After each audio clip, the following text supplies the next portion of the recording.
Oi, esse é um vídeo extremamente difícil pra mim de fazer. Eu fiquei muito tempo pensando como que eu falaria sobre isso aqui, como que eu abordaria esse tema aqui com vocês. E eu acho que chegou o momento, porque eu recebi um diagnóstico.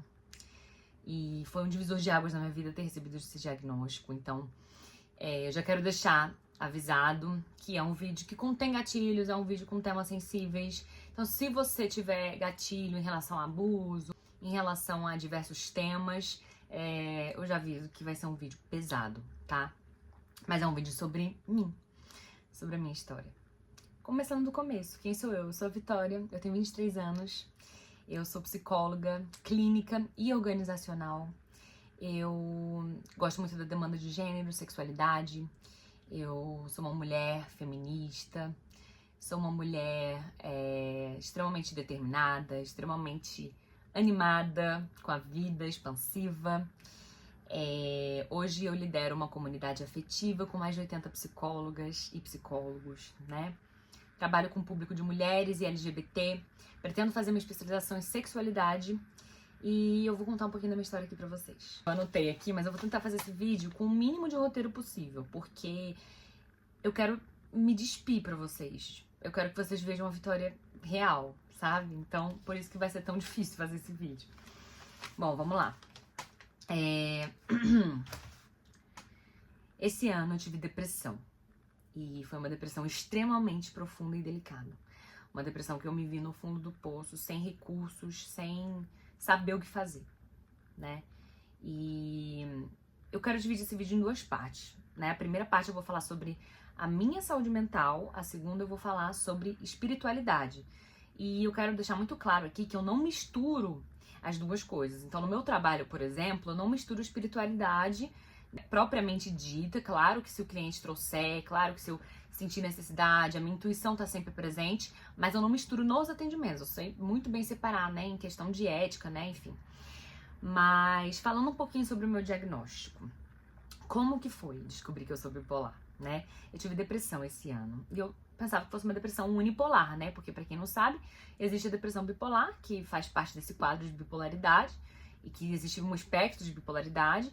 E tem a depressão unipolar, que é justamente essa depressão, que é uma depressão, enfim, que permanece uma depressão, né? E durante o meu quadro de depressão foi muito severo, né? Então tinham dias que eu queria ficar só na cama, que eu queria morrer, que eu queria me matar, que eu queria contratar alguém. E foi uma depressão que foi muito difícil de perceber que eu estava nesse lugar, porque primeiro, eu sempre fui uma pessoa extremamente feliz, todo mundo sempre falou isso pra mim, você é muito expansivo, você é muito comunicativo, você é muito feliz, né? Então eu me vi muito culpada de estar nesse lugar. E segundo, porque eu conseguia fazer certas coisas que quem tá em depressão geralmente não consegue fazer. Existe um estereótipo de quem tá em depressão, fica só na cama, fica só, né, triste, chorando. Então foi extremamente difícil pra mim admitir que eu tava com depressão, apesar da minha família ter tido experiência com isso, porque eu tenho familiares muito próximos que têm depressão.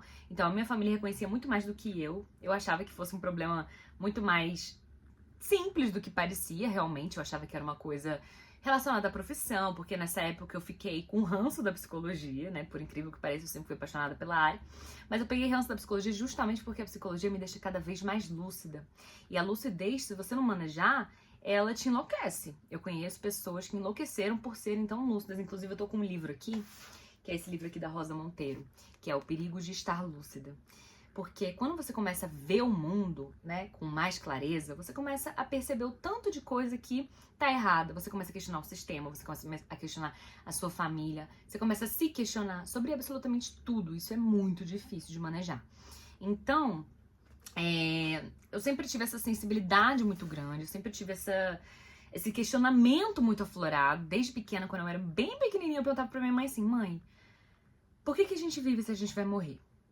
Mãe, qual que é o sentido da vida? E minha mãe ficava assustadíssima, né? Porque uma criança, sei lá, de 3, 4 anos perguntando isso não é muito natural, né? Não é muito esperado de uma criança dessa idade. Mas eu sempre tive esses questionamentos, né? E, enfim, vivi a minha depressão de uma maneira bem difícil. Minha psicóloga me falou bem assim: Vitória, anda chorando, mas anda. E eu digo mais, né? Eu pensei, eu vou me arrastando, mas eu vou. Em algum momento eu vou encontrar um caminho, né? Seja realmente eu porque eu tava com vontade, ou eu iria sair desse lugar. Só tinha essas duas opções. Não tinha pra onde correr. Não tinha como eu sair daquele lugar mais rápido. Porque hoje em dia a gente tá numa era que a gente quer sair das coisas muito rápido, a gente não quer sentir, a gente não quer sofrer. E é muito ruim mesmo a gente sofrer. Mas é necessário. É impossível não sofrer. É impossível passar por essa existência sem sofrimento. Mas a vida não precisa ser só sofrimento. E era isso que eu não tava conseguindo compreender. Eu achava que eu fosse sofrer a minha vida inteira, que não fosse passar nunca. As pessoas falavam pra mim, vai passar, vai passar, vai passar. E eu ficava, tipo assim, com raiva. Porque a depressão, ela tem uma coisa da raiva, né? Ela tem uma raiva do mundo, uma raiva das pessoas, uma raiva de por que eu tô nesse lugar e as pessoas estão conseguindo viver e tocar a vida delas. Tanto é que eu desativei todas as minhas redes sociais porque eu não tava dando conta. Eu não tava dando conta. E eu voltei aos poucos, fui postando alguns vídeos, porque era a única coisa que me fazia bem.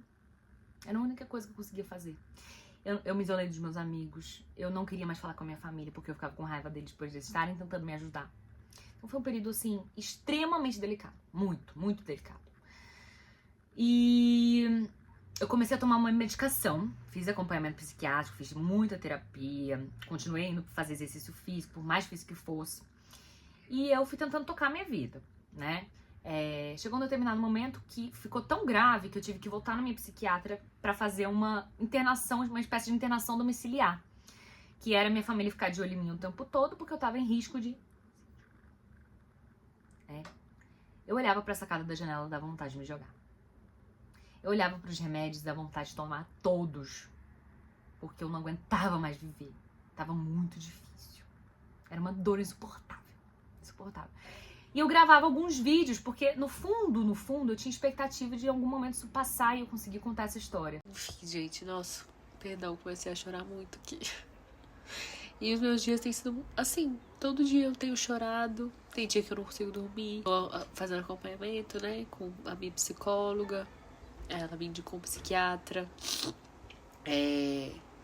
Então, eu tenho ficado mais ausente, né? Não tenho aparecido tanto aqui, tenho até evitado entrar no Instagram. Enfim, tem sido bem difícil. Mas eu ainda, né, tenho esperança de que isso vá passar e eu consiga ter mais clareza, consiga realmente voltar, né, a viver e a ter ali os meus objetivos, enfim. Só pra avisar vocês, é isso. Eu acho que eu sentia, agora entrando na coisa da espiritualidade, eu sentia que de alguma maneira eu ainda tinha algo pra fazer nesse mundo, mas eu não sabia o que, eu não sabia como, eu não sabia como colocar isso no mundo, sabe? Eu não sabia como manejar. E fui passando por essa situação. E aí eu comecei a tomar uma medicação. E essa medicação tem um período de ativação, então foi muito difícil esse período de ativação, que é um período onde você ganha uma energia, e é muito perigoso isso pra quem tem depressão, porque muitas vezes pode te dar gatilho pra você fazer alguma coisa contra a sua própria vida. E eu comecei a ter muito isso. E minha mãe me levou de volta ao psiquiatra, fiz a espécie de internação domiciliar, e ela me passou uma outra medicação, enfim, fiz ajustes, não sei o quê. E aí eu passei um período que eu viajei, que foi muito bom, e eu fui pro Rio de Janeiro. E lá eu comecei uma compulsão por compra. Comecei a ter comportamentos inadequados, né? E assim, eu sempre tive comportamentos meio inadequados. Uma hipersexualização, que vem muito da minha história, né? Porque, falando um pouquinho agora sobre minha história de uma maneira geral, eu tive uma infância e uma adolescência extremamente conturbada. Eu morava no Rio de Janeiro, e eu sofri diversos tipos de... muitos tipos de abuso. Porque minha família era muito conturbada e por muito tempo eu culpei os meus pais, mas eu não via o sofrimento deles, até porque eu era muito pequena. E acontecia um certo sofrimento na minha casa que eu não enxergava e que me deixava muito mal. Então eu tinha comportamentos extremamente difíceis para chamar a atenção, porque eu não sabia lidar com aquilo tudo que estava acontecendo. Então eu tinha compulsões, eu tinha uma hipersexualização, eu tinha uma falta de pertencimento. Então eu comecei a buscar esse pertencimento em pessoas que não me fizeram bem, né, que usaram isso contra mim. Então, pessoas adultas, homens adultos, que se aproveitaram de mim. Então, eu vi o vídeo do Felk esses dias e eu me identifiquei muito. Eu me arrepiei o vídeo inteiro, porque eu falei, gente, eu tô me vendo nessa história. Eu tô vendo eu, pequenininha, com 12 anos, com 11 anos, hipersexualizada. E na época, não tinha muito forte essa coisa do feminismo e tudo mais. Então, a maioria das mulheres da minha volta me julgavam. Em vez de me acolher, elas me julgavam. Elas me chamavam de puta. Elas falavam que as minhas amigas não podiam ficar perto de mim porque eu era puta. Porque eu ficava com vários meninos. Porque eu usava short curto. Gente, eu tinha 11 anos. Eu não tinha noção. Eu não tinha nem, assim, consciência nenhuma de quem eu era na vida, no mundo. Como é que eu era puta, gente? Não tem sentido, sabe? Então, o vídeo do Felca me tocou muito, por isso que eu resolvi fazer esse vídeo, inclusive. Eu agradeço ao Felca, né? Gente, eu tô dando que apagar todos os meus aplicativos aqui, porque minha memória tá cheia.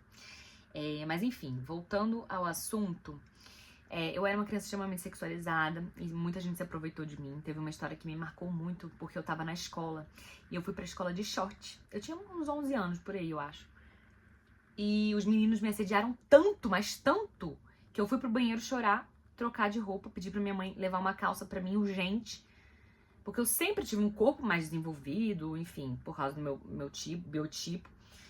Então eu comecei a chorar muito, pedi pra minha mãe levar uma calça pra mim, e ela levou a calça pra mim e eu troquei de roupa. Desde então eu me sinto extremamente desconfortável de andar de short, mas eu tive que fazer as pazes com isso, muita terapia, muita elaboração pra entender que a culpa não era minha. Hoje em dia, com muita elaboração, muita terapia e com a crescente do movimento feminista, eu me dei conta de que a culpa de fato não era minha.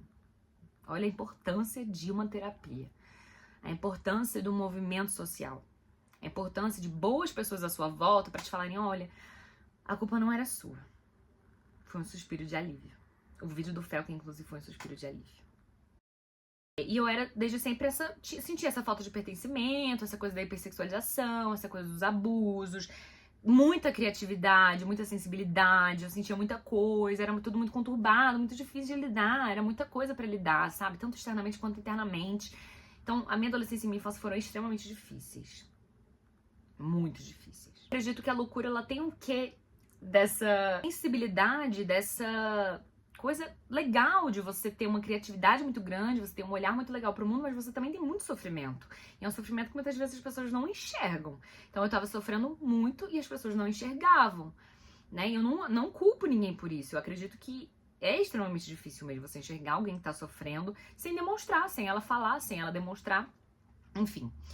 Então meu ego ficava extremamente ferido quando eu era criança, então eu me tornei uma adolescente, uma jovem adulta, na época ali dos meus 18 anos, 17. Eu tive experiências extremamente traumáticas com amizades, inclusive porque elas me julgavam muito pelo meu jeito de ser, porque eu queria muito chamar a atenção, eu queria muito seduzir as pessoas, e isso era um sintoma que eu tinha de toda a minha história. Eu não sabia disso na época, eu não trabalhava isso ainda na época. Né? Com o tempo, com a minha espiritualidade, com a minha terapia, eu fui me dando conta disso, né? Mas na época eu não sabia, não fazia ideia de como manejar. Eu nem me dava conta, eu não tinha consciência. Então eu era uma pessoa extremamente que gostava de chamar atenção, gostava de falar muito sobre mim, gostava de, enfim, que as pessoas me dessem atenção. Eu tinha essa necessidade de validação, de aprovação dos outros. E isso é um problema meu até hoje, que eu trabalho muito em psicoterapia. Hoje em dia eu tô muito melhor, principalmente agora depois da depressão e do meu diagnóstico. Então, assim, eu queria dizer pra vocês o que me ajudou a passar por tudo isso, né? Principalmente medicação, psicoterapia. Gente, terapia. Eu só consegui nomear os abusos todos que eu sofri durante a minha vida por causa da psicoterapia e da minha rede de apoio. Principalmente das minhas amizades dentro da psicologia, que eu fui contando as histórias e o pessoal ia falando assim, nossa, tá, mas essa história é um absurdo. E eu ficava assim, tem certeza que eu tô achando que é tão de boa e não é. Gente, é extremamente sério. Então, assim, se você já sofreu algum abuso, se você sofreu, infelizmente a gente como mulher, a gente tá suscetível a isso a vida inteira, mesmo sendo letrada em gênero, né? A gente tá suscetível a abusos, tanto psicológicos, físicos, patrimoniais, de todos os tipos de ordens de abuso, né? Então, psicoterapia, medicação, minha rede de apoio foi fundamental, né?